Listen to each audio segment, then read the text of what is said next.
Hey dude, this is Egan on Kingdale Skylight Beta 1. I'm going to give you a little bit of feedback because I tried to take some feedback video, which I sometimes do for maps during the game day, and for some reason the key that I have bound to record audio through this OBS Open Broadcast Software recording stuff, the key just like changed to a different key, and so I was using the regular, normal, correct key, but it just didn't record anything that I said, so that's why I was just flying around doing nothing, kind of. Oh, so I'm going to give you a rundown of what I said before, and I know that you took down the download that was on tf2maps.net, but I figured that I'll give you just a general kind of heads up of what people probably didn't like about it. I haven't really looked at the feedback myself yet, so it probably wasn't overall good. But I'll let you know how I felt about it. There's a couple things. First, people mentioned that they were having fun while they were fighting on mid, but I found mid to be a little bit too open and a little bit too simplistic for my standards of interesting King of the Hill midpoints. So for instance, on King of the Hill Viaduct, one sec, I'm gonna burp. Never mind, I didn't burp, but anyway, on King of the Hill Viaduct,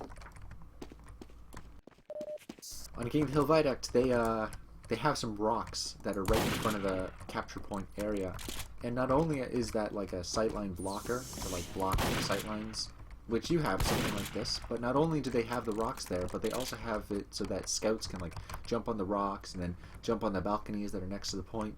And you can have like more interesting combat on mid, which involves not just like fighting across a space. Here, I'll mute the game so it's not interrupting myself. Instead of just fighting across a space like this, you know, like, okay, imagine I was here and there's a soldier over there. You know, I can shoot at him and sorta, like, maybe try to dodge his shots, but that's not really interesting enough gameplay for my standards, right?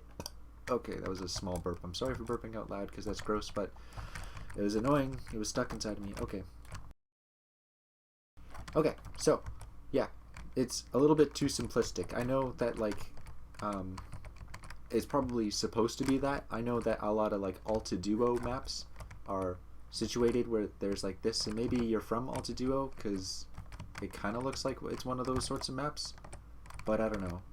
At least with a large amount of players, when everyone's just kind of onslaughting onto this open point like this, it wasn't very fun. Like as a demo man player, like I really like standing below the point. Like if there was some like low level spot here, or maybe there was an under area that like led beneath the point across, or something that I could like shoot up onto it, or if the mid was just raised up even higher than it is currently with more steps up to it, then it would introduce a dynamic thing that you can run up and down and hide behind and kind of like have something between you and the attacker on the other side of the field instead of just kind of like hoping he misses or dodging his shots. So that like simplistic nature of mid was a little bit boring. Another thing to mention here is the windows. So the windows, it's really hard to tell, especially from a distance on this side, which thing has window glass in it, right? So like typically when you look through a window, it has this like foggy texture on it. You know, from far away you can just go, okay, well, see, it has this like hue, this almost this fog through it, so it looks like it has glass in it, and yep, it has glass in it. But because of the fog on this map, every window looks like that, especially from red side. So like this all looks like it has glass in it, but nope, that's just the fog. You can go through there fine and dandy. So telling how or which frame holds glass would be probably a priority of mine, especially this one. I know like this one, you give it a frame, like an inside frame, to say, okay, well, you know, you can say, well, okay, if it has that inside frame, it probably contains glass. Well, it's really difficult from afar, especially to tell that the frame is still there, so you might want to recolor this frame to a different color, like metal, for instance. Small point, but it was just kind of annoying that I couldn't really tell which had glass and which didn't from far away. A thing that a couple people mentioned was that you should look up how to fix leaks and optimization in maps. So for instance, what you have right now is that there's probably something leaking into the space around your map. I'm not sure if there's an easy way to tell in-game where your leak is, but if you YouTube TF2 Hammer or Source SDK and then leak, or map making leak, or even go to UAK crash.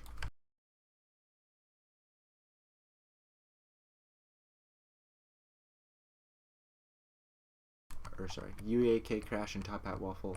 I was talking, but I was using the wrong mic key again because of that rebind. I don't know how that happened, but anyway, if you Google UAK crash or Top Hat Waffle, they each have tutorials, good tutorials on optimizing and fixing leaks. So that's what you have, is that currently there's something that's, there's some hole in the map, maybe even if it's the open skybox up here, where the binary space partition sort of optimization that, Source does, maybe you don't have a leak, because I can see that there's like or maybe you do. Maybe you didn't hear, but you do hear, or something. I'm not really sure what's going on. Maybe you don't have like just go into Hammer and then go to map and then load point file, and it'll show a red line in the 2D views where you have your leak, and then just patch the hole and then try to recompile. And make sure you recompile on normal instead of fast VVIS, just to make sure that you're compiling with like the best thing. And you might be thinking, I don't even know what fast VVIS is or what normal VVIS is. Well, don't worry about it for now. Just know that normal is good.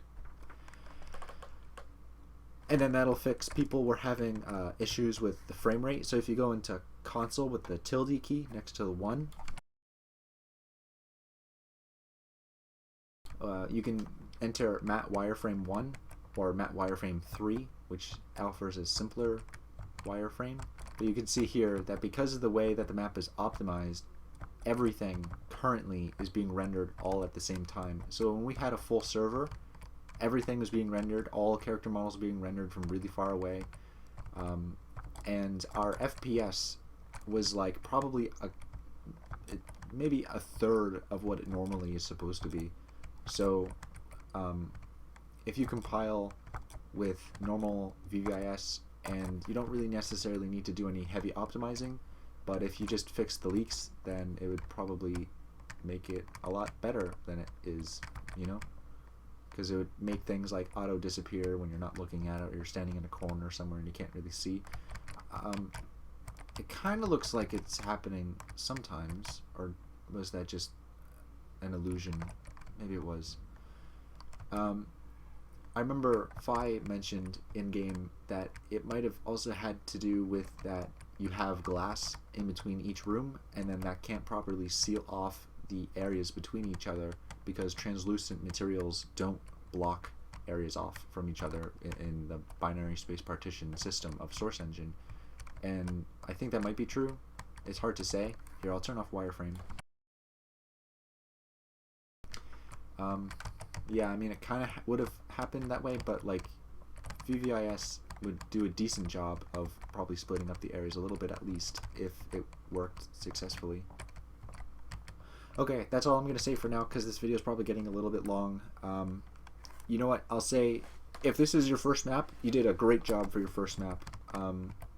You did all these clips on all of the stairs. A lot of people don't do clips. I was kind of surprised. I'm like, who is this Jones guy? Is he like some ex-TF2 mapper that got like frustrated or something, or he's like actually some Valve employee and just coming to TF2 maps or something? Because like, you actually got like clipping right, and a decent area, and a decent thing of lighting and details, and it looks decent. I mean, I could recognize almost immediately that the gameplay wasn't going to be so good, because it was very rudimentary and simplistic and spacious, which isn't really what TF2 is. Like, if you look at Pastime, it's very open and spacious, and I don't know if you would say rudimentary, but it's very open and spacious, and that at least in its basic form is not what really TF2 combat works well with, and it might be why combat on Pastime isn't really exemplary. I have blood splatter, that's cool. So yeah, it looked good. It looked good for a first map, especially. So yeah, if you looked, what really seems to help people into designing better maps is, especially if you're like designing a King of the Hill map, you might look into like King of the Hill viaducts mid, and then just go, okay, well, why did they put those rocks there in front of the point? Well, maybe it blocks sniper sightlines, maybe it makes scouts able to jump, you know, onto the rock and onto the next point. You got to go through like every class, like spy, soldier, pyro, and everything, how they use all the cover around the point. Maybe if you are from Alta Duo, you can take your past experiences of class dynamicism, of how they use routes and stuff. And you might have a little bit, but I think, yeah, the major problem for me at least was the rudimentariness of it, because I see that happen, you know, I'll stop talking soon, but I see it happen a couple times where people will make these sort of geometric, mathematical, sort of like blocky maps, and it at least looks decent, but it really does not hold what I like in TF2 combat. Like, if there's a soldier just over there, like, sure, there's a lot of cover and stuff you can take, but like, it isn't really fun not being able to like jump around the environment or like flank them fun like and stuff, or like take a cool precarious route somewhere. Like, I know that there's like this route, but like, I don't know, it wasn't, the flow was very spacious, I would say, you know, there's a lot of walking involved and not a lot of like combat at mid, you know, with strategic decisions and stuff. It was very spacious. Okay, that's all I'm gonna say. But I will say that you did a good first job. I don't want to make you feel like your first map ever was a complete failure, because it is not really that bad at all. It's actually better than a lot of people's first maps. So, good job, thumbs up. Looking forward to your next releases.